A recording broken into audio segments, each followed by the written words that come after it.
Welcome to The Explainer. Today, we're digging into a real tension at the heart of modern city life. A choice, really.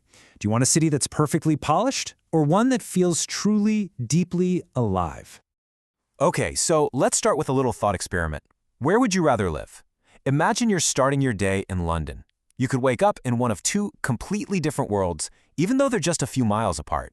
Let's meet the folks who live there. All right, so on one side, you've got John. He wakes up in this gleaming glass tower in London's Canary Wharf. His view? All shiny skyscrapers and these super clean, wide walkways. Then, over on the other side, there's Maria. Her day kicks off in the lively, kind of chaotic, narrow streets of Brixton. She's hearing the sounds of market vendors setting up, smelling fresh bread from a shop where, the owner knows her by name. You see the difference, right? One is this polished, almost sterile perfection, and the other is just vibrant, messy, human community. Okay, so let's take a little deeper into these two neighborhoods. We're talking about London's gleam versus its grit.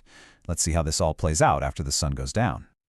So for John, the evening looks, well, a lot like his morning. Once the workday is over, those dazzling streets in the financial district, they go eerily quiet. They're basically empty. So he heads back up to his apartment, surrounded by all this pristine architecture, but also a pretty profound sense of solitude. Now, Maria's evening, totally different story. She might be out meeting friends at a local music bar, or maybe just grabbing some affordable veggies from the market for dinner. Her world is it's filled with people, with connection. It's warm. And this is where it gets really fascinating when you compare these two places. You've got Canary Wharf, right? For all its polish, it can feel so dead on the weekends that they're now literally trying to manufacture a sense of community. They're trying to build it from scratch.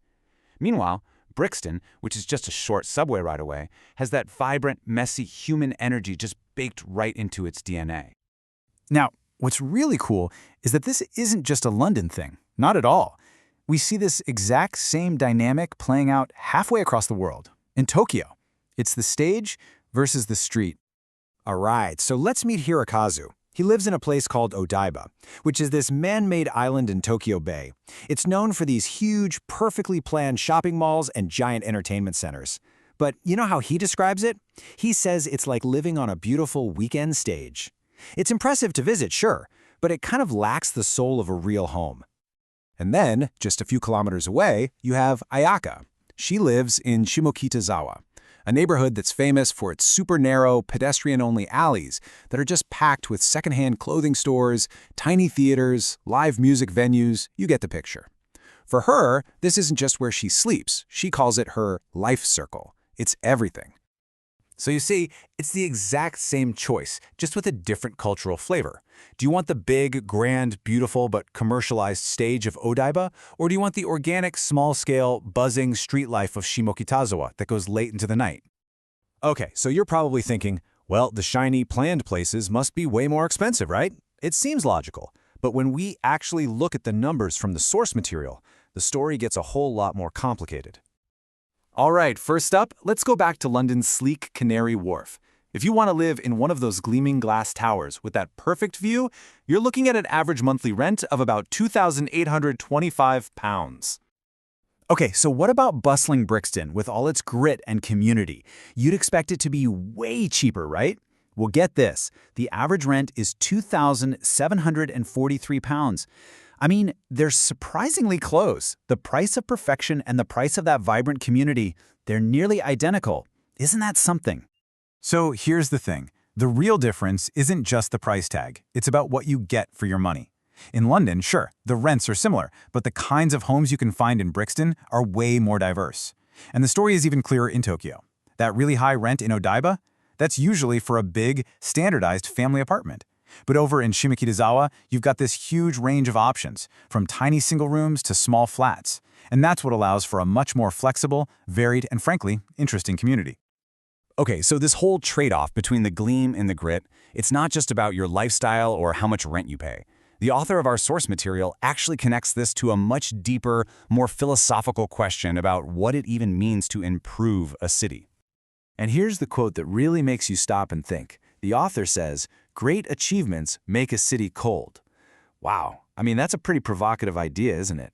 What if the very things we celebrate as progress, those gleaming new parks, those huge buildings, are the same things that are quietly chipping away at a city's warmth, at its soul? To back this up, the author talks about a real paradox from their own city, Taipei. There was a mayor who delivered all these really visible achievements, beautiful new parks, more green spaces, stuff you could point to and say, look, progress. And yet, during that exact same time, the city's population actually started to decline. People were leaving. So what was going on? Well, if you look at it from an everyday person's perspective, the process goes something like this. Step 1. The city gets a beautiful new park. Great. Step 2. To pay for it, maybe the daily parking fees nearby suddenly jump from, say, $150 to $240. Now, for someone who works there every day, that's a real hit to their wallet. Step 3. Life just becomes more difficult.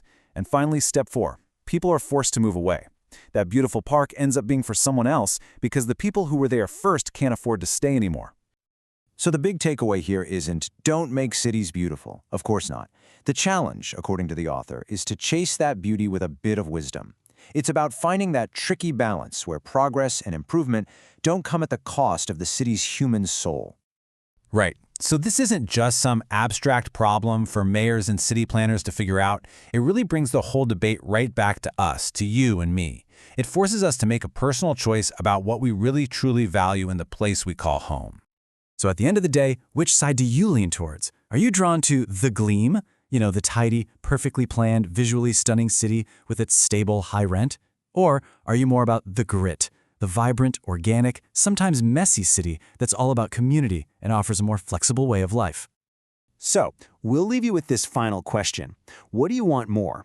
A beautiful cityscape that you can admire from a distance, or a city that has real warmth, a place where you can truly feel like you belong? The answer, I think, defines not just our neighborhoods, but a little piece of ourselves too.